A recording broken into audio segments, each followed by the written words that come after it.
अहिल्यानगर जिल्हा रुग्णालयात जिल्हा शल्यचिकित्सक डॉक्टर संजय घोगरे यांनी पदभार स्वीकारला। प्रहार दिव्यांग संघटनेच्या वतीने जिल्हा शल्यचिकित्सक डॉक्टर संजय घोगरे यांचा सत्कार, तर दिव्यांगांना सहकार्य करून त्यांचे विविध प्रश्न सोडविण्याची मागणी।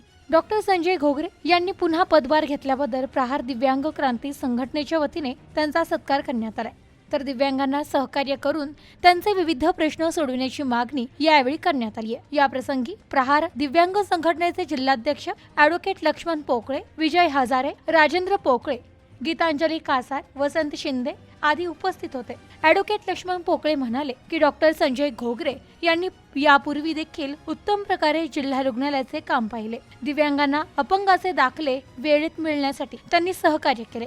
सध्या ऑनलाईन रजिस्ट्रेशन व नोंदणीसाठी दिव्यांग बांधव संपूर्ण जिल्ह्यातून येत असून त्यांना येणाऱ्या अडचणी सोडविण्यासाठी त्यांच्याकडून निश्चितच सहकार्य होणार असल्याची अपेक्षा त्यांनी व्यक्त केली आहे। Bureau report, news today 24, Ahilyanagar.